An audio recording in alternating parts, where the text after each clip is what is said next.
तो फिर उनको महामृत्युंजय जपने की ट्रेनिंग दी है जी। और वो जपना चालू किया है। राम जी सबके माता पिता है, तो बाप जब तक कोई सत्कर्म नहीं करेगा तो लड़का करेगा ही नहीं, लोग को चले जाएंगे। सबकी सभी अवतारों का एक एक लोक है। अच्छा महाराज। तो उस 96 करोड़ जब तक नाम नहीं जपेंगे तब तक संचित प्रारब्ध क्रियामल नष्ट नहीं होता है। गुरु दीक्षा मिल चुकी है। हाँ तो गुरु मंत्र हाँ, जप करे। हाँ। राम की तो जरूरत नहीं है। राम नहीं दोनों चलता है ना। वो आसन पे बैठेगा तो मंत्र जपेगा। अच्छा। तो उसका स्वरूप चिंतन करके तो नहीं आएगा ना, वो नाम बोलना पड़ेगा। स्पीकर का बोलेगा अमुक आदमी उठ जाओ, वो बीच में जाओगा वही उठ जाएगा। ये राम ही जिसके ईश्वर है वो रामेश्वर है। और राम जी नहीं काट पाए। कोई भी तंत्र नहीं है जो राम रक्षा स्तोत्र ना कर दे। साथियों, आप सभी को जय श्री राम। जैसा कि हम आपको नित्य नए संतों के दर्शन कराते हैं, उनके आशीर्वाद वाले सत्संग सुनाते हैं और कई भी चीज़ें होती हैं दोस्तों। संत दर्शन के क्या फ़ायदे होते हैं, आप लोग जो जुड़े हुए हैं आप निश्चित रूप से जानते हैं। लेकिन दोस्तों, आप लोगों को कई दिनों से कमेंट आ रहे थे कि आप रामदास जी के वीडियो लाइए, गुरु रामदास जी के वीडियो लाइए। उनसे कुछ और सवाल थे हमारे। तो आज फिलहाल दोस्तों आ चुके हैं चित्रकूट के धोबी घाट में। यहाँ गुरु जी के पास आप पीछे देख रहे हैं वो कुटिया बनी हुई है, और चलते हैं गुरु रामदास जी के पास, उनसे आशीर्वाद स्वरूप वचन लेते हैं, उनका आशीर्वाद लेते हैं। क्योंकि गुरुदेव के पास हर सवालों का जवाब रहता है जो आप लोगों के जहन में उठते हैं, जो और आज वीडियो में ना उठा पाए सवाल, तो आप कमेंट कर दीजिएगा ये सवाल अगली बार जब जाना तो पूछ लेना। तो आप हमारे पीछे देख सकते हैं वो है महाराज जी की कुटिया। इसी कुटिया पे महाराज जी अपनी तपस्या करते हैं, साधना करते हैं। तो चलिए चलते हैं, महाराज जी का आशीर्वाद लेते हैं और आप सभी को उनके दर्शन कराते हैं, सत्संग करते हैं। आज का सत्संग निश्चित से दोस्तों आपके कई सवाल जो होंगे जहन पे वो दूर हो जाएंगे। कई सवालों को हमने रखने का प्रयास करेंगे, हमने नोट किया है, सारी चीज़ें हैं। तो वीडियो को पूरा जरूर देखिएगा और अपना आशीर्वाद स्वरूप ग्रहण करते हुए एक कमेंट जरूर लिख दीजिएगा, जय श्री राम, जो भी आपसे बने। तो हमें पता चल जाता है कि नहीं आप लोगों ने आशीर्वाद गुरु जी का ग्रहण कर लिया है। तो चलिए चलते हैं महाराज जी के पास। गुरु जी जय सीताराम। अध्यात्म की ओर बढ़ना चाहते हैं, नए नए हैं, बिल्कुल कुछ समझ में नहीं है, थोड़ा बहुत जानकारी है कि हम अपना हमारा जो संस्कृति है, धर्म है, तो हमें इस ओर चलना चाहिए। तो पहला कदम क्या होना चाहिए? उधर नौदा भक्ति तो सबको पता है, वो तो उसी के लिए है। जी गुरुदेव। प्रथम भगति संतनकर संगा, दूसरी रतिमम कथा प्रसंगा। जिसको अध्यात्म में जाना है सबसे पहले तो साधुओं का संग करना पड़ेगा, माने सत्पुरुषों का। नहीं आ रहा है ठीक। प्रथम भगति संतन कर, धर्म की प्रवृत्ति बड़े लोग के पास आने जाने से होता है।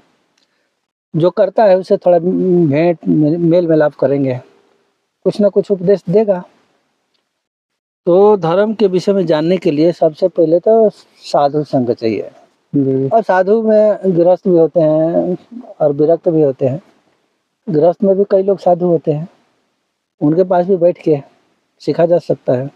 तो प्रथम भगत संतन कर पहले साधु पुरुषों का संग करिए। तो साधु पुरुषों का संग करेंगे तो वो दूसरी रतिमम का साधु के संग में जाएंगे तो भगवान का कथा सुना देंगे।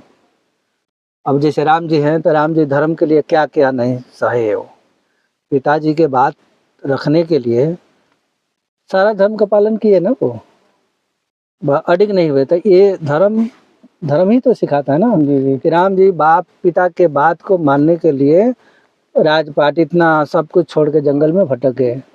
धर्म ही है ना, मूल रूप से तो धर्म ही है। शिवी ददिच हरिश्चंद्र नरेशा सहे धर्म हित कोटि कलेशा। अब शिवी हैं महाराज, हरिश्चंद्र जी हैं, तो ये लोग करोड़ों तकलीफ सह के और धर्म का पालन किए। हरिश्चंद्र जी महाराज अपनाए कि मैं झूठ नहीं बोलूंगा, तो झूठ नहीं बोलूंगा, जीवन पर्यंत तक इसको निभाते रहे वो।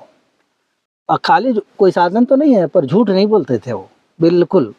तो झूठ नहीं बोलते थे तो एक धर्म का पालन तो हो रही है ना। तो एक धर्म का पालन होने के चलते चलते सारा आ जाता है, एकदम एक साथ में आता है। चाहे सत्य के लीजिए, चाहे दया के लीजिए, चाहे परोपकार के लिए, कोई भी ले लीजिए, एक अपना लीजिए, सब अपने आप ही आएगा। अच्छा ये तब आएगा जब साधु सज्जन के संग करेंगे। अपने घर बैठे तो आएगा नहीं। तो प्रथम भगत संतन कर गया, पहले साधुओं का संग करना पड़ेगा। साधु का संग करेंगे तो कथा वार्ता सुना देंगे। तो कथा वार्ता सुनाएंगे तो धर्माचर, धर्म पर चलो। पर द्रव्य लुष्ट, दूसरे का संपत्ति है वो मिट्टी के ढेले के समान है, और पराई स्त्री कैसी है वो सब उपदेश दे देंगे। तो किसी के भी धन को अपहरण नहीं करना चाहिए, सिखाएंगे ना वो। किसी के लिए अहित नहीं सोचना चाहिए, किसी को अहित नहीं करना चाहिए, किसी को दुख नहीं देना चाहिए। नहीं असत्य संपातक पुंजा, झूठ बोलने के समान कोई पाप नहीं है, सिखाएंगे ना ये। जी तो धर्म में चलने के लिए सर्वप्रथम जरूरी है कि सत्पुरुषों का संग करें और भगवान का कथा वार्ता हो तो कहीं सुनाई अनुमोदन करें। फिर वो जब कहेंगे जैसा रास्ता बताएंगे उस पर अपने जीवन में उतारना चाहिए। ये नहीं कि खाली इधर सुने और इधर निकालते रहे तो धर्म को पालन तो नहीं होगा। वो तो परसों एक दिन आए थे तो हमसे बोले महाराज थोड़ा राम नाम का महिमा कह दीजिए। अच्छा वाले टाइम पर मूंगफली नहीं है ये, जी ट्रेन में यात्रा कर रहा हूँ और आपको हम सुनाते रहूँ। तो घूमते घूमते आगे बोले थोड़ा वो राम नाम का महिमा, ऐसे फालतू बकवास मत किया करो। जब आपको राम नाम का महिमा सुनना होगा तो कभी स्पेशल उसी के लिए समय निकाल के आना। तो फिर मैं बताऊँ, अब घूमते घूमते आओ और रास्ते पेड़े में कोई बैठ गया तो फिर कोई उपदेश देगा, ये ऐसा तो नहीं होगा। तो उनको हम समझाए तो बोले अच्छा ठीक है, फिर चुप लगा गए। हमने घूमने आया हो घूम लो। महाराज जी, जब ये यात्रा हमारी चलती है धर्म विकास में तो कई बार कई कठिनाइयाँ आती हैं, तो उन कठिनाइयों से कैसे निपटे और इसमें सहायक कारक कौन कौन से होंगे? काहे की कठिनाई आती है? आध्यात्मिक विकास में घर परिवार समाज है जगह जगह। जी। घर परिवार की बात करते हैं तो गृह कार्य जनानन जंजालाती अति दुर्गम साइल विशाला। घर में रह के तो लोहे के चना चबाना है, पालन किया जाता है, ऐसा नहीं है। बहुधा गड़बड़ क्या होती है, जैसे गृहस्थ आश्रम में कोई आए कि आप हमको फरुआ दे दो, फरुआ आपके पास है लेकिन आप क्या कहेंगे, नहीं है चलो खराब हो जाएगा, ये कहेंगे ना। तो धर्म पालन तो नहीं हुआ, झूठ तो हो जाएगा। फरुआ घर में है और बोलते हैं कि फरुआ है ही नहीं, तो झूठ तो हुआ ना, तो धर्म का पालन तो नहीं हुआ। अब पालन तब होगा कि वो मांग लिया कि हाँ फरुआ दे दो तो दे दिया। अब आपका नफा नुकसान होता है तो उसे लीजिए दंड, भैया तू ले गया हमारा फरुआ खराब हो गया, इसके बदले में दूसरा दो ना दो, वो आपकी जिम्मेदारी होती है। पर झूठ बोलना ठीक नहीं है। अब गृहस्थी घर में रह के दुकानदारी वगैरह चल रही है, कोई सामान खरीद के लाए 200 रुपया में और उसको 400 रुपये में बेच रहे हैं, डबल तो लेते ही है ना आजकल। जी। अब कोई कहता है कि नहीं 350 में दे दो, तो बोला कि 375 के तो हमारा खरीद है, तो ये झूठ हुआ ना। अरे जितना बेचना है बेचो, कोई मनाही नहीं है, पर ये बीच वाला झूठ मत बोलो। सीधे कहो कि हमको 400 में ही बेचना है, हमारा नहीं पड़ेगा, झूठ नहीं होगा। लेकिन वो कहते हैं कि नहीं हमारा तो 375 का खरीद तो 200 रुपये का ही है, तो 175 कहाँ गया भाई, ये झूठ हुआ ना। तो ये घर कार्य में रह के जबरदस्ती झूठ होती है, जिसकी आवश्यकता नहीं है। थोड़ी सा दिमाग लगावे ना तो झूठ से बचा जा सकता है। अब आपको दुकानदारी करना है खूब करिए, आपको मुनाफा कमाना है खूब कमाए, कौन रोकता है उसमें। लेकिन ये मत कहिए कि हमारे इतना का खरीद है जी। हाँ सीधे कहिए कि हमारा आगे नहीं पड़ेगा ऐसा। अब हमारे कई ठे चला आ गए हैं, उनको सबको सिखा दिया हूँ, झूठ पर मत बोला, बेचना है जितने में बेच लो, कोई फर्क नहीं पड़ती है। लेकिन ये मत कहो कि 500 के सामान 1000 का है जी। आपका सामान भी चलेगा, धंधा भी चलेगा और आपका धर्म का पालन भी होगा। आपका भाई समय लगता है और बिजनेस कर रहे हो तो कुछ तो प्रॉफिट लेगा ही लेगा जी, बिल्कुल। लेकिन प्रॉफिट के साथ समय झूठ नहीं चाहिए, झूठ होगा तो उल्टा फंस जाएगा मामला। तो घर वाले गृह में रह के और धर्म पालन झूठ बोल के खराब कर देते हैं लोग। कोई आ गया फरुआ मांगने के लिए नहीं है, कुछ भी जी, हाँ, कुछ पैसा ही मांगने कभी कभी आ जाते हैं जी। अभी किसी को बाइक भी मांगने आ जाते हैं, नहीं बाइक हमारा खराब है, जबकि खराब नहीं है। अरे सीधे सीधे कहे भाई हमारा बाइक ठीक है पर मैं आपको नहीं दूंगा इसलिए कि खराब हो जाता है देने लेने में। सत्य बोलिए, थोड़े देर के लिए दुख लगेगा उसको, आपको तो पाप नहीं लगेगा ना झूठ गया। तो अब अपने पाप के लिए उसको ऐसे भगा बंडल मार देते हो जो आपको झूठ बोलता। तो इसे झूठ का नहीं असत्य संपातक पुंजा, असत्य के बराबर कोई पाप नहीं है, तो वो चपेट लेगा तो आप आगे नहीं बढ़ पाओगे। तो इसलिए भैया घर गृहस्थ में धर्म का पालन करना है तो झूठ से बच जाइए, मुख्य काम। और झूठ से बच जाएगा तो सब कुछ ठीक हो जाएगा। झूठ बोलेगा नहीं तो पाप होगा नहीं। कहते हैं कि धर्म कैसे हो, अरे धर्म सबसे बड़ा है कि आप झूठ मत बोलिए, बस अपने आप सब आ जाएगा। सारे गुण जो है ना उसके पीछे पीछे आ जाएंगे, झूठ नहीं बने सारे गुण। लेकिन महाराज जी थोड़ा सा यही एक है कि अगर झूठ थोड़ा सा उतना हद तक तो नहीं, फिर भी बोल देते हैं। अगर नहीं बोलेंगे तो समाज में जो स्थिति बनी है उनके नहीं। वो अभी एडजस्ट नहीं कर पाएंगे। ये आपका भ्रम के उत्तर है। जी हम भ्रम, ये भ्रम के उत्तर है। जैसे आपको उदाहरण दिए ना 500 के कोई सामान आप खरीद के लाए, 200 300 जितना में खरीदे ला, 500 में बेच रहे हैं जी 500 में बेचिए, बढ़िया बात है। लेकिन जब आप कहते हैं कि हमारा 480 का खरीद है, 20 रुपये तो हमको भी चाहिए, ये झूठ हुआ ना। इसकी जरूरत नहीं थी। है जरूरत, कुछ भी जरूरत नहीं है। आप खूब बेचिए ना, कौन मना करता है, 500 में ही बेचिए। तो ये बीच वाला झूठ मत बोलिए कि हमारा इतना का खरीद है, इतना भर मत करे भाई, हमारा नहीं पड़ेगा, आप जा सकते हो दूसरे जगह, इतना बोलिए। पर हमारा इतना का खरीद है जो झूठ हो जाता है, इसकी जरूरत नहीं है। अब हमारे यहाँ भजन वगैरह करते हैं, मान प्रतिष्ठा के लिए कोई कहता है कि आप कितना जप करते हो, वो अपने आप ही कहेगा 1 लाख 2 लाख 3 लाख। हाँ कुछ ऐसा ही में कुछ है, इतना भी स्वीकार नहीं किया जाता है इसमें। क्योंकि है ना, जो जुगति मंत्र तंत्र प्रभाव फल तब जब करे द्रव, दुरा देना है मैंने, नहीं हमसे कुछ होता नहीं है, थोड़ा बहुत पूरा झूठ तो उसमें भी नहीं चलेगा, दुराने में भी झूठ नहीं चलेगा।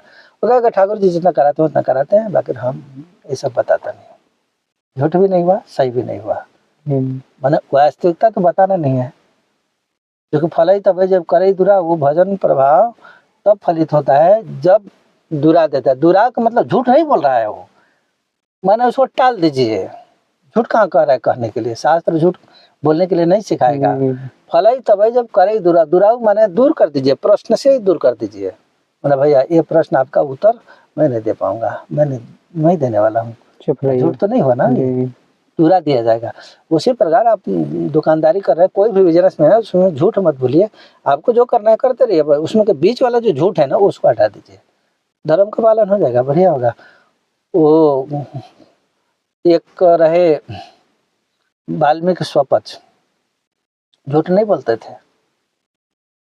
आपके एक और भगत रहे तो वो मांस तौलते थे, राम जी के भगत रहे, और मांस के दुकान था, वो भी शालिग्राम भगवान से ही मांस तौलते थे वो, लेकिन बराबर डंडी बिल्कुल पक्का।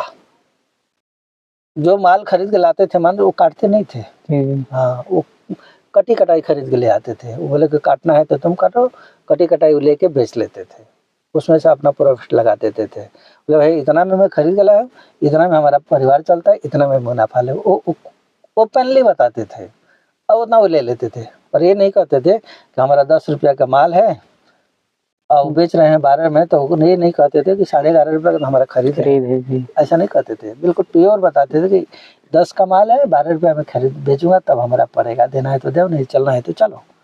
तो वो मान से बेच के भी सिद्ध हो गए, क्यों, झूठ नहीं है वहाँ। तो किसी भी धंधा में कहीं भी कुछ बोलिए, झूठ पर मत बोलिए, सारा काम चल जाएगा। किसी प्रकार का कोई दुर्गुण नहीं चाहिए, दुर्गुण होगा तो वो सारे पुण्य को झक करके लेके चला जाएगा। गुरुदेव, ध्यान और साधना में स्थिरता कैसे लाएं, मतलब मन को अपने स्थिर कैसे करें? ध्यान और साधना में, ध्यान को तो अभ्यास करना पड़ेगा ना, मंत्र में ध्यान लगाना पड़ेगा। महाराज जी कोई होते हैं स्वरूप में ध्यान लगाइए, और लोग कहते हैं तो फिर करने दीजिए। हमारे यहाँ तो गोस्वामी से दिल के जपिए नाम रूप बिनु देखे, आवत हृदय सने, हमारा शास्त्र कह रहा है। अब लोग कहें तो हम थोड़ी मान लूंगा, शास्त्र में कहते जपिए नाम रूप बिनु देखे, आवत हृदय सने विशेष। तो जपिए नाम रूप बिनु, रूप तो देखने के लिए बोल ही नहीं रहे हैं, तो अब जब हम जबरदस्ती देखेंगे तो गड़बड़ हो जाएगा। इसलिए कि जब नाम जपा जाएगा, समझत सरिस नाम और नामी, प्रीति परस्पर प्रभु अनुगामी। नाम और नामी परस्पर दोनों एक ही हैं, अलग अलग कोई नहीं है। लेकिन जब रूप हम ले लेंगे ना तो नाम रूठ जाएंगे, बोले कि जब तुम रूप बता लिया तो बुला लो, मैं तो कुछ नहीं करने वाला हूँ। ये ऐसा भी होता है ना कि जैसे रूप तो हम उसी का ध्यान करें जिसको हमने देखा होगा, तो रूप तो हमने देखा नहीं है। हाँ, तो यही तो बात है ना, नाम तो देख रहे हैं ना, नाम तो दिख रहा है, रकार अकार मकार तो देख रहे हैं ना, वो उतना ही करना है, बाकी काम उनके ऊपर छोड़ दीजिए, वो कर लेंगे वो। जब भी नाम रूप बिन देखे, आवत हृदय सने पे, वो तो सने लग गया ना। जब प्रेम होगा नाम जपने में, जब नाम का प्रति स्नेह हो जाएगा, नाम में ही ध्यान लग जाएगा, तो वो अपने आप बुला लेंगे। जैसे खूब बड़ी मंडली लगा हो, 10-5 हजार लोग आदमी बैठे हैं, कुछ कथा सुन रहे हैं, किसी व्यक्ति को उठाना हो तो उसका स्वरूप चिंतन करके तो नहीं आएगा ना, वो नाम बोलना पड़ेगा। स्पीकर का बोलेगा अमुक आदमी उठ जाओ, वो बीच में जहाँ होगा वहीं उठ जाएगा। तो यहाँ रूप तो नहीं आया ना, खाली नाम आया। उसी प्रकार भगवत नाम केवल जपिए, बाकी स्वरूप तो वो अपने आप ही खींच लेंगे, खींचने की जरूरत नहीं है। अब जो कहता है कि हम स्वरूप देखें, तो वो गलत, उनका परंपरा में जैसा बताया वो ठीक है, हम उसको टीका टिप्पणी नहीं करता हूँ। जिसके परंपरा में जैसा सिखाया गया वैसा करे। पर हमारे वैष्णव समाज में हमारे गोस्वामी पूज्यपाद गोस्वामी तुलसीदास जी महाराज तो साफ साफ कहते हैं कि जपिए नाम रूप बिना देखे आवत हृदय स्नेह विषय से। आप नाम जपिए बिना कुछ देखे, केवल नाम देखिए। ये नहीं कि कुछ नहीं देखना है, इसलिए कुछ नहीं देखें तभी गड़बड़ हो जाएगी। नाम देखना है। साधन कठिन न मन कब टेका, साधन तो कठिन है, मन का टेक नहीं लगता है, मन स्थिर नहीं होता है। तो नाम में जब ध्यान लगा देंगे, रकार अकार मकार, फिर नाम के अर्थ को चिंतन करना पड़ेगा कि रकार से क्या होता है, आकार से क्या होता है, मकार से क्या होता है, और उसी में नाम उलझ जाए, मन उलझ जाएगा, फिर कहीं नहीं जाएगा। और नहीं जाएगा तो फिर काम बन जाएगी। गुरुदेव यहाँ पे है जो एक सवाल है कि जो गुरुदेव मंत्र दिए हैं उसका ध्यान लेकर नाम करेंगे तो फिर राम राम नहीं, जो मंत्र जपा देगा उसका ध्यान उस समय चलेगा जी।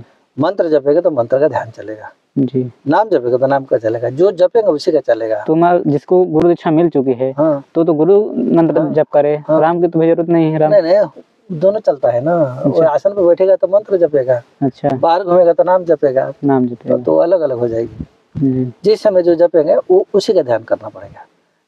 अथवा कोई नाम का ही अनुष्ठान कर गया तो बैठ के भी नाम का ध्यान करेगा, चलते फिरते भी ध्यान करेगा, दोनों ही हो जाएगा। गुरु जी इसमें भी है क्या कि एक दिन में इतनी माला होनी चाहिए, इतने नाम होने चाहिए, है ना गृहस्थ में? गुरु जी कहीं के भी वो तो संख्या की जरूरत है। कितनी होनी चाहिए? 96 करोड़ जब तक नाम नहीं जपेंगे तब तक संचित प्रारब्ध क्रियामल नष्ट नहीं होता है। 96 करोड़ जपने के बाद संचित प्रारब्ध क्रियामल तीनों ही नष्ट हो जाते हैं पूरे जीवन काल में। पूरे जीवन काल में जी। तो 96 करोड़ कोई ज्यादा नहीं होता है। यदि एक बार ठन ला जाना तो 15-16 साल में पूरा हो जाता है, 20 साल में पूरा हो जाएगा। अब लोग कुछ सोचते हैं ना कि आज माला पकड़े और कल सिद्धि मिल जाए, ऐसा तो होती नहीं है। कुछ महाराज जी दावा करते हैं कि हमारे तंत्र में तो उसको कैसे देखते हैं महाराज? ठीक है, वो तो कुछ तंत्र प्रभाव है, उसके अनुसार कुछ कुछ हो जाती है, उसके लिए इनकार नहीं करते हैं जी। कुछ कुछ ऐसे सिद्धियां है जो उसका टोटका मोटका होता है। जोग है, जुगती है, तंत्र है, मंत्र है, इस सबका है ना अपना अपना प्रभाव। तंत्र उपासना से भी राम जी मिलते हैं, यंत्र पूजा करने से भी मिलते हैं। ऐसा नहीं है कि खाली मंत्र जपने से होते हैं। सुंदरी तंत्र में तो तंत्र उपासना करके ही मिल जाते हैं। कुछ यंत्र है खटकोड़ वगैरह बना के उन पर लिख के और तिल से रोज अभिषेक करना पड़ता है, समय उतना ही लगेगा। चाहे मंत्र जपे या चाहे वो तंत्र करे, ये नहीं कि तंत्र आज करे और कल मिल जाए, ऐसा कुछ भी नहीं है। दीर्घ काल तक वो करना पड़ेगा। जो यज्ञ है ना तो यज्ञ भी दीर्घ काल तक ही करना पड़ेगा। जैसे विश्वामित्र जी यज्ञ कर रहे हैं तो यज्ञ करते करते अंतिम में आए तो उनका विघ्न हो गया, अंतिम में राम जी गए तो पूरा हुआ। तो अंतिम में ही परमात्मा की प्राप्ति होती है। तो यज्ञ पूरा नहीं होता, चूंकि निशाचर होने नहीं देता है सब, तो राम जी मिल गए, यज्ञ पूरा हो गया। वही तो बात है। कोई भी काम करिए, कुछ भी करिए, विघ्न तो आएगा। तो उसमें सब में जोग से भी मिलते हैं, यज्ञ से भी मिलते हैं, जप से भी मिलते हैं। पर जप जो है ना, यज्ञ नाम जपो अस्मि, यज्ञ में सर्वश्रेष्ठ जप यज्ञ है। जितने भी यज्ञ है, हाँ जप यज्ञ सबसे बड़ा है, उससे मिलना ही है। अन्य जैसे सामग्री वाला जगह है तो उसमें शुद्धि अशुद्धि की जरूरत, मैंने कीट वगैरह पड़ गए, जौ तेल वगैरह में कीट नहीं पड़ जाते हैं, तो हवन में डाल दिए जाते, हत्या तो लगेगा ना जी, तो फल तो न्यून कर देगा। राम नाम जपने में कौन सा कीड़ा आएगा? बस केवल झूठ नहीं बोलना है और इंद्रिय निग्रह पूर्वक रहना है बस। आज जिसने इंद्रिय निग्रह नहीं किया तो उसको सिद्धि मिलती भी नहीं है, कहीं कुछ उसके जीवन में प्रभाव। कहते हैं ना उसको, बिन तप तेज के कर विस्तारा।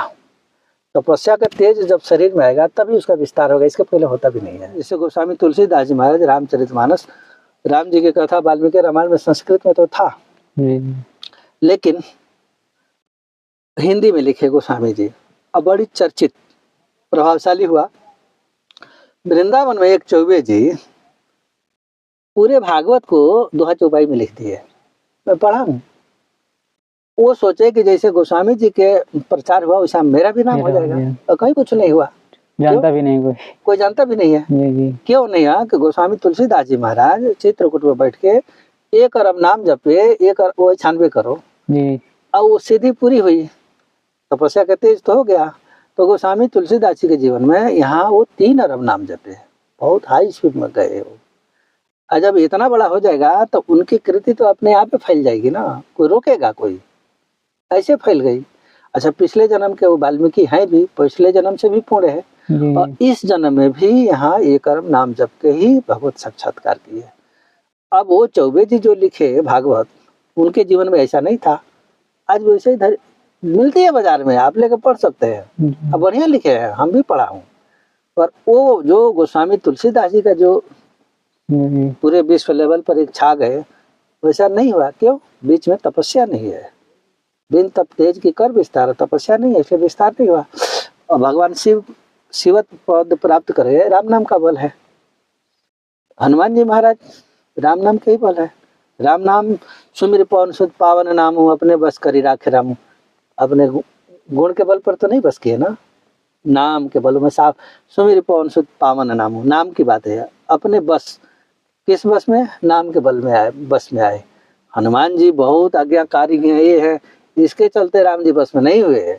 राम जी नाम के जप के प्रभाव से बस में हो गए। अथवा किसी को भी राम जी बस में हो जाएंगे तो नाम के बल पर ही होंगे। किसी को गुण और दोष से लेना देना, सुंदर और कुरूप से उन्हें कोई लेना देना। अब सबरी जी तो बड़ी कुरूपे थी, पर उनके पास गए क्यों? नाम जप की थी 60,000 बरस से बैठ के। तो अब नाम जब फलित हुआ 60,000 बरस में, राम जी को तो पहुंचना ही है। जी गुरुदेव, जैसे राम नाम का है, आप राम नाम के गुरु दीक्षा भी देते हैं, तो इनका तो मतलब है, पुराणों में है, वेदों में, सब जगह है, पूरा मिलता है। लेकिन जो अन्य नाम चलते हैं, जैसे कि इस समय हम कहते नहीं, मतलब थोड़ा आपसे एक राय लेना चाहते हैं। जैसे प्रेमानंद महाराज जी हैं गुरुदेव, राधा नाम का कहते हैं कि ज़्यादा करो, तो इसको आप कैसे? नहीं, वो अवतारवाद की भाई मैं खंडन नहीं करता हूँ जी। प्रेमानंद जी कहते हैं तो कृष्ण भगवान का अवतार तो भगवान का ही अवतार है, राम जी के ही अंश अवतार है। पर वो लोग तो उल्टा मानते हैं कि कृष्ण भगवान ही सर्वोपरि है, ये गलत बात है। ये तो मैं नहीं मानता हूँ। विधि हरि शंभु न चावन हारे, तेऊ न जाने मरम तुम्हारे, अस्पष्ट लिखा है कि नहीं रामचरितमानस। सबकर परम प्रकाशक जो ही राम अनादि अवधपति सोई। और विधि हरि शंभु, विधि विधि माने ब्रह्मा जी, हरि माने विष्णु भगवान, और शंभु माने शंकर भगवान। तो इस ब्रह्मांड को ब्रह्मा विष्णु महेश मिलकर नचाते हैं। वाल्मीकि जी महाराज कर रहे हैं, कोई दूसरा नहीं कर रहा है। कि राम जी जब पूछे कि हम कहाँ रहूं, थोड़ा जगह बताइए, तो जब राम जी पूछे कि कहाँ रहूं, जगह बताइए, तो वाल्मीकि जी महाराज हंस के बोले कि प्रभु बड़ा सीधा तो पूछे नहीं, उल्टा पूछ दिए। जो ब्रह्मा विष्णु महेश को नचाता हो उसको भला मैं जगह बताऊंगा? आगे वो कह रहे हैं कि विधि हरि शंभु न चावन हारे, तेऊ न जाने जो ब्रह्मा विष्णु महेश को नचाते हैं, अथवा जो ब्रह्मा विष्णु महेश इस पूरे ब्रह्मांड को नचाते हैं, वो हे राम जी आपको नहीं जान पाते हैं। तो जब ब्रह्मा विष्णु महेश राम जी को नहीं जान पाते हैं, तो कृष्ण भगवान तो विष्णु भगवान का अवतार है, तो फिर राम जी से बड़े कैसे हो जाएंगे? हाँ, अवतार बाद में ठीक है, भगवान के 24 अवतार है, उनकी अंश से अवतार होती है, तो वो नाम जपेंगे तो उनके लोक को चले जाएंगे। सभी अवतारों का एक एक लोक है। अच्छा। तो वो सब मिलके उन लोग, जैसे गोलोक में है तो गोलोक में चले जाएंगे, विष्णु भगवान के बैकुंठ में चले जाएंगे। तो इन सब मोक्ष का ये सब पद है, माने परमात्मा का अंतिम स्वरूप नहीं है। ये अंतिम स्वरूप तो राम जी है। तो विष्णु लोग जैसे विष्णु भगवान है, तो बैकुंठ विष्णु भगवान का भी तो एक पद है ना, वो भी एक सीमा के अंदर आता है। जैसे ब्रह्मा जी हैं सीमा में है, 100 साल की आयु पूरा हो जाएगी तो उनकी आयु पूरी हो जाएगी, तो ब्रह्मा जी की आयु सब मान लेते हैं, और विष्णु भगवान का आयु नहीं मान पाते हैं। इतना समझ में आएगा तब तक लफड़ाई समाप्त हो जाएगी। तब विधि भरत ही न होई राज मद विधि हरिहर पद पाए। देखो यहाँ पद लिख दिया ना, कि भरत जी के मन में अहंकार नहीं आएगा। क्यों? विधि हरिहर पद पाए, माने ब्रह्मा विष्णु महेश का भी पद दे दिया जाए तो भी भरत जी के मन में अहंकार नहीं आएगा। पद हुआ ना, तो पद हुआ तो विष्णु भगवान तो स्वयं पद में है, अस्थाई तो नहीं है ना, क्या है? तो जब अस्थाई नहीं है तो वहां का मोक्ष भी अस्थाई नहीं होगा। वो जब तक रहेंगे तब तक वो मोक्ष अस्थायी होगा। फिर उसके बाद उस पुण्य से मिलकर आगे बढ़ने के लिए छूट मिल जाती है, बस इतना ही है। अयोध्या राम जी का जो हेड ऑफ डिपार्टमेंट है, ऐसा समझ के पहले ही से वो जजन किया, तो फिर वो बैकुंठ और अन्य अन्य लोगों में पचड़ा में जाएगा ही नहीं, वो सीधे सीधे उनके धाम पे सीधे सीधे साकेत का टिकट कटाएगा वो, और 2-4 जन्म लगेगा तो फिर बार बार भेज देंगे, बार बार राम नाम जपेगा, बार बार जाके फिर साकेत के लिए जाएगा। फिर इन लोगों में जो हाँ गिरना है वो उस चक्कर में नहीं जाता है वो। गुरुजी थोड़ा सा एक सामाजिक प्रश्न रहेगा कि जो हम लोग संतों के लिए कोई भी हो, हम अपना दायरा लेके बोलते हैं कि जाते हैं तो कुछ प्राप्ति के लिए जाते हैं, भगवान की कृपा या गुरु कृपा हो जाए हम पे तो जाते हैं, इसको आप कैसे देखते हैं? तो ठीक तो है ना, आप लोग कहते हैं बोले शांति की ओर जाइए, मतलब भगवान की प्राप्ति की ओर ले जाइए, लेकिन समाज तो कुछ और प्राप्ति के लिए बढ़ता है। हाँ तो जाता है, तो साधु तो चारों फल के दाता होते हैं ना, अर्थ धर्म काम मोक्ष। साधु के पास तो जिस काम से जाएगा वही पूर्ति कर देगा, ठीक है। तो जिस भाव से जाते हैं जाना चाहिए, नहीं जाने से तो अच्छा ही है ना, नहीं जाने से तो सही है। जिसको कुछ नहीं मिला, घर में बैठ के चुपचाप कंगाली में बैठा रहे, तो उसे तो अच्छा है कि कुछ जाके कमाए खाए, नहीं है, कुछ तो ले लेता है ना, वो लेना बढ़िया है, नहीं है। जी जी बिल्कुल, हाँ जाना चाहिए, जिस भाव से जाइए, पर उसी भाव से साधु के दर्शन से तो फल ही फल है, कुछ तो पाप कटता ही है, कुछ नहीं बहुत कटता है, तो जब कटता है तो कुछ तो सुख शांति आएगी। जी जी बिल्कुल, हाँ जाना चाहिए, जाए जिस भाव से जा पर जाना चाहिए। भगवान के पास है, भगवान के राम भगत जगत 4 प्रकार के होते हैं। पहले तो जिज्ञासु होता है, फिर साधक होता है, फिर सिद्ध होता है, फिर सुजान हो जाता है। 4 प्रकार की श्रेणी है। तो पहले तो जिज्ञासा भर के जाएगा कि भगवान कैसे है, क्या है, कहाँ रहते हैं, ये जिज्ञासा की जाएगा साधु के पास। वो जान जाएगा तो सोचेगा अरे बाप रे बाप, भगवान इतना बड़ा कर सकते हैं, तो फिर थोड़ा भजन में करेगा, तो उसको लड़का फड़का चाहिए, नौकरी पैसा चाहिए, वो भी मिल जाएगा। अथवा उससे भी आगे सोच लिया कि नहीं ये तो पचड़ा है, यहीं क्या संपत्ति यहीं रह जाएगी, यहीं माया रह जाएंगे, तो थोड़ा ऊपर वाला सोचेगा भक्ति के लिए कि जन्म मृत्यु का टाल दूं, तो फिर ऊपर भी बढ़ जाएगा, धीरे धीरे बदलता सिद्ध हो जाएगा। और सिद्ध हो जाएगा तब हो जाएगा अरे बाप तो सिद्ध हो गए, अब सुजान कैसे बने, माने ये मृत्यु पर ही विजय कैसे प्राप्त कर जाए। जी जी जी, मृत्यु पर भी विजय प्राप्त कर जाता है। और राक्षस जो है ना भजन करता है सब, तो राक्षस भजन करता है सब, तो वो सोचता है सब कि हम किसी के मारे से मरे नहीं, अपने को अजर अमर नहीं कर पाता है सब, अहंकार लेके हम काहू के मरे न मरे, वरदान तो लेता है सब, पर हम काहू के मरे, मृत्युलोक है, यहाँ तो सब जाते हैं, राम जी आए, कृष्ण आए, ये लोग बड़े बड़े अवतार आए, उनको भी जाना पड़ा। तो अभी राक्षस यही गलती करता है सब, जब भगवान का इतना बड़ा अवतार होके भी जाना पड़ता है तो वो अमर तो नहीं रह सकता है। पर वो वरदान क्या मांगेगा, तो शंकर जी को प्रश्न किया, चाहे ब्रह्मा जी के, हम काहू के मरे न मारे, और ये मस्त बोल देते हैं। ऐसा ही है, कोई सीमा लगाओ, सीमा लग जाती है।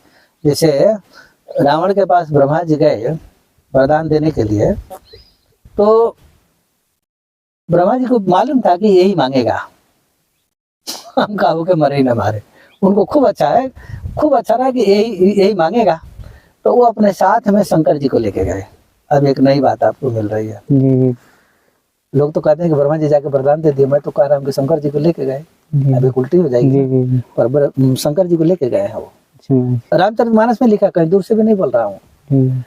ब्रह्मा जी गए तो बोले कि मांगो भाई वर, व्यंग करके शंकर जी को लेके गए। वो जानते थे कि बोलेगा कि हम काहू के मरे ही ना मारे, अब मृत्यु के देवता शंकर जी हैं और इन्हीं के सामने वरदान हो जाएगी। तो वो ये दिखा रहे थे कि भैया तुम मांगो कि हम काहू के मरे ही ना मारे, और मृत्यु के देवता ये हैं, तो ये जाने मैं तो दे दूंगा, तो संभालेंगे ये। तो शंकर जी वहां लिख रहे हैं कि हम ब्रह्मा मिलित हिबर उदीना, देखा हम आ गया ना सब। अब यहाँ अर्थ लोग लगाते हैं कि ब्रह्मा जी कहते हैं कि हम आपको वरदान देता हूँ, पर गलत अर्थ हो जाएगा, ऐसा अर्थ नहीं है। हम ब्रह्मा मिल वर देना है, कथा कौन कह रहे हैं, शंकर जी। कथा कह किसे रहे, पार्वती जी से। तो पार्वती जी से कह रहे हैं शंकर जी कि पार्वती हम, अब शब्द उनके ऊपर जा रही है, हम ब्रह्मा मिलते ही वर देना, हम और ब्रह्मा जी मिल के उसको वर दिए। हो गया ना अर्थ, उल्टा हो गया ही, मैंने अर्थ तो हम सीधा ही ले रहा हूँ, पर प्राय लोग बताते हैं कि ब्रह्मा जी ने ऐसा वर दिया था। ब्रह्मा जी थोड़ी, शंकर जी के साक्षी में दिया है वो। तो वो बोला कि हम किसी के मारे नहीं मरे। ब्रह्मा जी बोले कि देखो भाई, अमर तो हमेशा नहीं हो जाएगा, किससे किससे नहीं मर आसान देखते हो उसको कट कर दो, मैं हाँ कर देता हूँ। तो बोले कि मनुज बानर मनुज जाति दुई बारे, मनुष्य और बंदर को तो कीड़ा मकोड़ा समझता था वो। जी। जब चाहो पकड़ो और खा लो, इसके अलावा कोई मुझे न मारे। हाँ, इसके अलावा कोई नहीं। अब वही हो गया। वही तो मृत्यु के देवता शंकर जी हैं, दो बचा दिए, मनुष्य और बंदर बचा दिए। अब मनुष्य और बंदर से ही मारा गया। जी राम जी मनुष्य बन के आए, जी। अब बंदर भालू रहे, कूट दिए सब। तो राक्षस अपना बुद्धि लगा के अजर अमर तो होता है सब। हिरण्यकशिपु रहा, ना दिन में मरूं, ना रात में मरूं, ना अस्त्र से मरूं, ना शस्त्र से मरूं। उसका तो बड़ा डिफिकल्ट था। दिया ना, अपने बुद्धि लगा के तो सारा ही अपने बुद्धि से अमर बन गया। लेकिन महाकाल के सामने तो कोई बुद्धि काम नहीं चली। जो भौं के थोड़ा सा नचाने से महाकाल भी डर जाते हैं। महाकाल भगवान शिव हैं, और भगवान शिव भी राम जी के सामने क्या है? कुछ भी नहीं है। राम नाम जप के तो महाकाल बने हैं ना वो। तो राम नाम जप के बने हैं, तो वो राम जी तो जब चाहे तब शक्ति खींच लेंगे, किसी को मार देंगे। बाणासुर से हुई तो लड़ाई। महाराज जी, जो राम जी हैं और शंकर जी एक दूसरे का दोनों का विपरीत जाप करते हैं। भगवान श्री राम शिव का जाप करते हैं, शिव नहीं, ऐसा उत्तर मत लीजिए, वो तो गड़बड़ हो जाएगी। अच्छा, क्योंकि जब रामेश्वर में ऐसे कुछ पूजा हो रही थी। नहीं, ऐसा कुछ नहीं। अच्छा, राम जी सबके माता पिता है, तो बाप जब तक कोई सत्कर्म नहीं करेगा तो लड़का करेगा ही नहीं जी। राम जी जो शंकर जी के पूजन करा किए हैं, तो सिखाए हैं कि तुम भी करो। अच्छा, वो तो शंकर जी को भी उत्पन्न करने वाले हैं, तो काहे को पूजा करेंगे किसी की? वो तो सृष्टि को दिखाने के लिए कि सबको पूजा करना चाहिए। माँ बाप जब पूजा करते हैं, शुभ आचरण करते हैं, तो बेटा कर लेता है। जी जी। तो राम जी अपने करने से शिक्षा, वो किसी को पूजा नहीं करते हैं। जब नामकरण में आया तो बोले राम जी कि राम ईश्वर इति रामेश्वर, जो राम का ईश्वर है वो रामेश्वर है। शंकर जी तुरंत खड़े हो गए सभी मुनियों के सामने, उल्टा कर दी। अब बोले नहीं प्रभु, ये गलत अर्थ बता दिए। बोले क्या है? राम ईश्वर। अब वो बोले कि राम ही जिसके ईश्वर है वो रामेश्वर है। और राम जी नहीं काट पाए। यदि पहले शंकर जी बाद में काटे नहीं होते तो परमानेंट बन जाते। हाँ, ये गुरुजी सही है। लेकिन जब शंकर जी उठ के काटे, राम जी कोई जवाब नहीं दिए। तो जवाब नहीं दिए तो वो अंतिम वाली बात मोहर हो गई। ये बात तो लोग समझते नहीं है। जिस बात का खंडन ना हो वो बात पक्की हो जाती है, और जिसका खंडन हो गया वो कच्चा हो जाता है। राम जी बोले वो बात खंडन हो गई, शंकर जी उठ के खंडन कर दिए। उसके बाद राम जी यदि कहते कि नहीं शंकर जी आप गलत कहते हो, हम जो कह रहे हैं वो सही है, तो फिर ये शंकर जी की बात गलत हो जाती, फिर राम जी वाली बात पक्की हो जाती। लेकिन राम जी के बाद के शंकर जी खंडन किया और राम जी कुछ बोले नहीं, और मुनि लोग भी कुछ नहीं बोले। इसलिए पक्का हो गया कि राम ईश्वर, जो राम ही जिसके ईश्वर है, ये पक्की हो गई। अब हमें दुनिया भर की टीका टिप्पणी करने की जरूरत क्या है भाई? जी बिल्कुल महाराज जी। गुरुदेव, अब लास्ट सवाल, अब कुछ और सवाल हैं जिससे सबसे दिक्कत होती है लोगों को गुरु ढूंढने में, तो इसके कुछ सटीक आप। तो इसमें क्या, गुरु अपने अपने चॉइस के अनुसार घुसा है। कोई यौगिक होता है, माने योगाभ्यास करता है, तो अपना यौगिक गुरु खोजेगा जी। कोई शाक्त होता है, शक्ति से, सबका अलग अलग प्रवृत्ति होती है ना। तो जो शाक्त दुर्गा के प्रति जिसका ज्यादा आकर्षण होगा, भक्ति होगा, वो दुर्गा वाला पुजारी खोजेगा, अपना गुरु खोजेगा। शिव जी में जिसका झुका होगा, शिव जी को गुरु, शिव जी का जो उपासक होगा वही जाएगा। वैष्णव होगा तो वो वैष्णव ही गुरु खोजेगा। कृष्ण उपासक होगा, कृष्ण उपासक खोजेगा। राम जी को तो राम जी, जो जिसका होगा वो खोजेगा। वो सबका सेट होता है, वो व्यक्ति कुछ नहीं करता है। लेकिन गुरुजी फिर भी हमसे बहुत लोग कहते हैं कि हमें कोई ऐसा गुरु बता दो जो हमारे सारे कष्ट हल ले, तो हम ऐसा कैसे किसी को बता दें? वो गुरु नहीं चाहिए ना, उसको तो एक डॉक्टर चाहिए गुरु के रूप में। जी बिल्कुल। तो ये तो गड़बड़ है ना, वो नहीं चाहिए गुरु। जी, डॉक्टर चाहिए कि पैसा वैसा खर्च कम हो और दवाई बीमारी वगैरह सब ठीक हो जाए।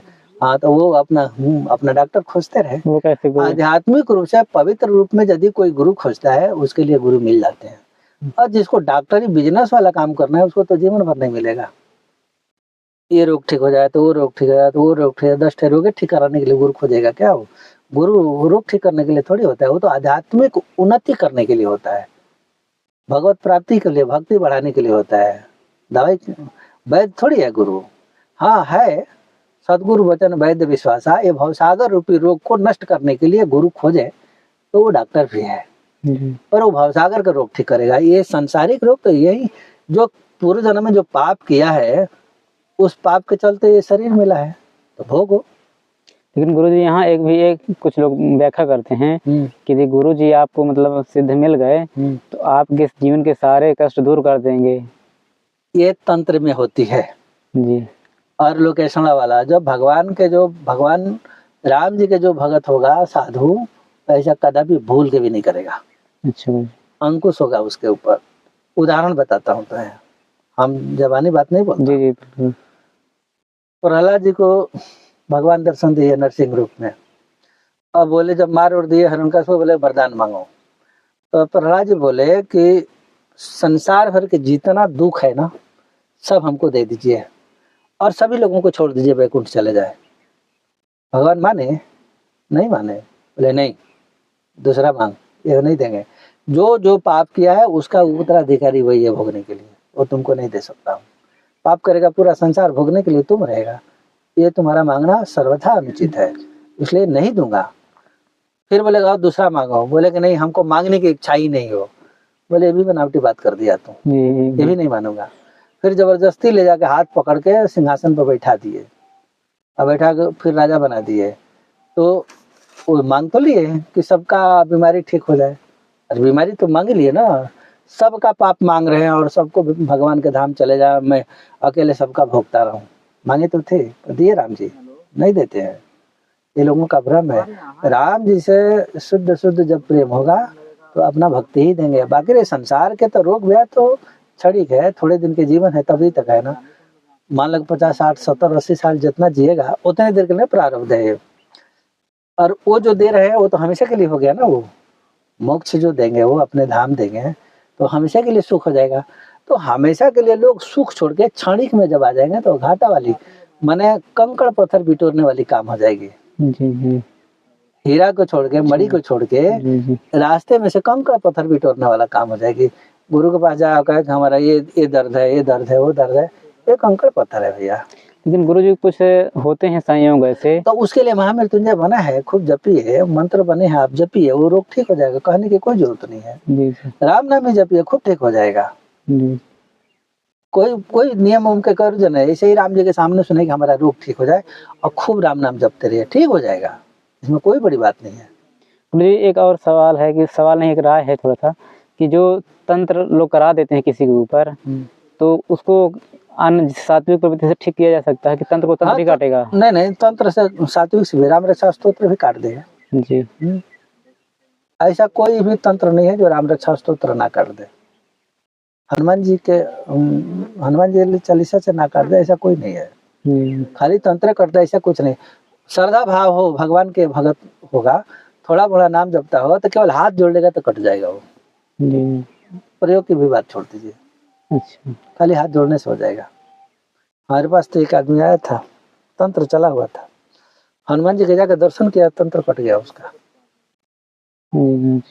थोड़ा बहुत हम भी काटेगा ऐसे ही समझा दिए, कट गया। तो स्नेह था, हनुमान जी के प्रति स्नेह था उसको, तो वो जाकर हाथ जोड़ा, ठीक हो गया। तंत्र था, प्रयोगिक तंत्र था।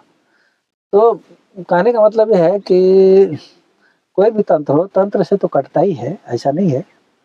तो जहाँ से उसका जोड़ तो हर जगह है ना। अगर भगवान से भी कट जाता है, भगवान के प्रति स्नेह हो तो भगवान भी दूर कर देते हैं।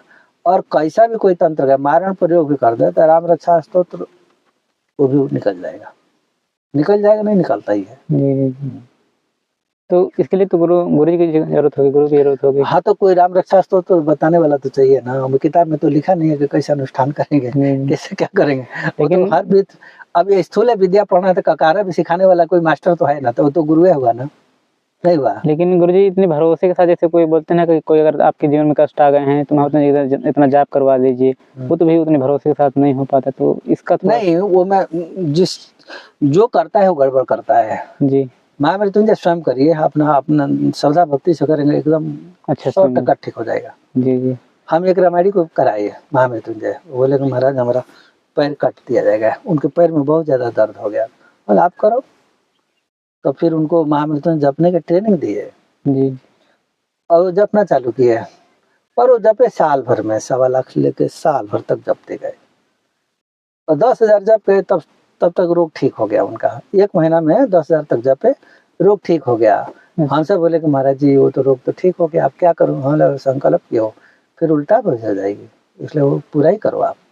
तो साल भर में पूरा किया, साल भर में पूरा किया, एकदम टनाटन है अभी। अब किसी पंडित से कराएंगे तो वो किस भाव से करता है, यहाँ मंत्र जप रहा है और उसका मन कहीं सियालदा में खड़ा है, तो गड़बड़ है ना वो। जी जत मरतम तत्र ध्यानम, जहाँ मंत्र की जप होती है उस मंत्र पर ध्यान करना पड़ता है, और जब मंत्र पर ध्यान करेंगे तो उसका रोग कट जाएगा। ये काम नहीं करते हैं पंडित लोग, हम निंदा नहीं करता हूँ। जी जब कर रहे हैं, यहाँ मोबाइल बज रही है, तुरंत बात करने लग जाएंगे, उसमें बात भी नहीं होती है। तो आजकल के अनुष्ठान उल्टी पुल्टी हो जाती है, इसीलिए किसी को कम हो जाती है, फायदा नहीं करती है। गुरु जी हमारी आत्मा का उद्देश्य क्या होना चाहिए अंतिम? हमारी नहीं, सबकी बात जी करो ना। जी गुरु तो जी खाली प्रश्न की बात होगी, सबकी आत्मा का उद्देश्य होता है आत्मा को परमात्मा से मिलाना, वही तो खोजता है वो। और नहीं मिलता है तो फिर संसार में भटकता है वो, नाना प्रकार का उद्यम करता है, कमाने के चक्कर में पड़ता है। उसको वो मिल जाए तो फिर कुछ भी नहीं चाहिए। लेकिन गुरुजी वो उस चीज की कामना नहीं करता ना, कुछ दूसरी कामना करता है। हाँ तो यही भूल है ना, रास्ता भटका है ना वो। रास्ता जब भटक जाएगा तो यहाँ वहां चलेगा ना वो, सामने से तो नहीं आएगा। रास्ता को तो भटका दिया, मन को तो अपने ही भटका दिया ना। ऐसा तो नहीं है कि हम चाहे यहाँ जाने के लिए और वो यहाँ चल जाए, ऐसा तो नहीं होती है। तो दोस्तों ये वीडियो कैसा लगा कमेंट करके बताइएगा। ऐसे ही हम आपको दर्शन कराते रहते हैं। आज के गुरुदेव के सारे प्रश्न जो थे हमने रखे आपके सामने। अभी और आगे अगर कोई प्रश्न हो आपके तो कमेंट में करिएगा, हम अगली बार जब भी गुरु जी से मौका लगेगा पूछेंगे। आप ऐसे ही अध्यात्म से सतमार्ग से जुड़े रहिए। गुरुदेव जय सीताराम, जय सीताराम।